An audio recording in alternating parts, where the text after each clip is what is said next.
आखिर air India का Boeing 7878 dream liner plane 12 जून की दोपहर अहमदाबाद एयरपोर्ट से उड़ान भरने के तुरंत बाद क्यों क्रैश कर गया? ये सवाल जो इस हादसे में जान गंवाए जाने वाले 265 लोगों के परिजनों के साथ पूरे देश और दुनिया की जुबान पर है। इस सवाल का जवाब संभवतः प्लेन के एक कोने में रखे एक छोटे बॉक्स से स्पष्ट हो जाएगा। इस बॉक्स का नाम है ब्लैक बॉक्स। शुक्रवार शाम करीब 4 बजे क्रैश साइट से हादसे के शिकार हुई एयर इंडिया के प्लेन की ब्लैक बॉक्स मिली। यह क्रैश साइट पर मौजूद बीजे मेडिकल कॉलेज के हॉस्टल की छत पर पड़ी मिली और इस ब्लैक बॉक्स से हादसे की जांच को रफ्तार मिलेगी। हादसे की वजह भी सामने आएगी। चलिए समझते हैं ये ब्लैक बॉक्स आखिर होता क्या है, ये करता क्या है और जब पूरा प्लेन जल भी जाता है तो ये सुरक्षित कैसे बच जाता है। ये सब जानने से पहले शुरुआत इस ब्लैक बॉक्स के इतिहास से करते हैं। एसोसिएटेड प्रेस के अनुसार 1953 में ऑस्ट्रेलियाई वैज्ञानिक डेविन वारेन ने पहली बार कॉकपिट वॉइस रिकॉर्डर का विचार किया। ऑस्ट्रेलियाई रक्षा विभाग ने उनकी मृत्यु के बाद एक बयान में कहा कि वारेन 1953 में दुनिया के पहले कॉमर्शियल जेट विमान कॉमेट की दुर्घटना की जांच कर रहे थे और उन्होंने सोचा कि किसी एयरलाइन दुर्घटना की जांच के लिए कॉकपिट, जिसमें पायलट बैठे होते हैं, में आवाज़ों की रिकॉर्डिंग करना मददगार होगा।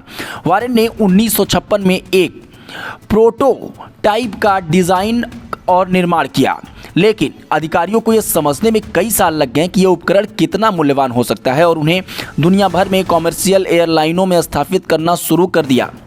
वारेन के पिता की 1934 में ऑस्ट्रेलिया में एक विमान दुर्घटना में मृत्यु हुई। ब्लैक बॉक्स में 2 डिवाइस शामिल होते हैं, कॉकपिट वॉइस रिकॉर्डर जिसे CVR और फ्लाइट डेटा रिकॉर्डर FDR जिसे कहते हैं। राष्ट्रीय परिवहन सुरक्षा बोर्ड यानी NTSB की वेबसाइट के अनुसार कॉकपिट वॉइस रिकॉर्डर रेडियो प्रसारण और पायलट की आवाज़ और इंजन शोर जैसी आवाज़ों को जमा करता है।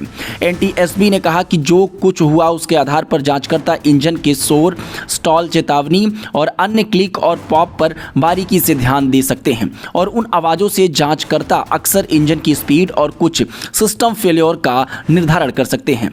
जांचकर्ता पायलट और क्रू मेंबर के बीच बातचीत और हवाई यातायात नियंत्रण, एयर ट्रैफिक कंट्रोल के साथ हुई बातचीत भी सुनते हैं। एक्सपर्ट इस वॉइस रिकॉर्डर की सावधानी पूर्वक एक ट्रांसक्रिप्ट बनाते हैं जिसमें 1 सप्ताह तक समय लग सकता है। NTSB के अनुसार फ्लाइट डेटा रिकॉर्डर प्लेन की ऊंचाई, हवाई गति और दिशा का नज़र रखता है।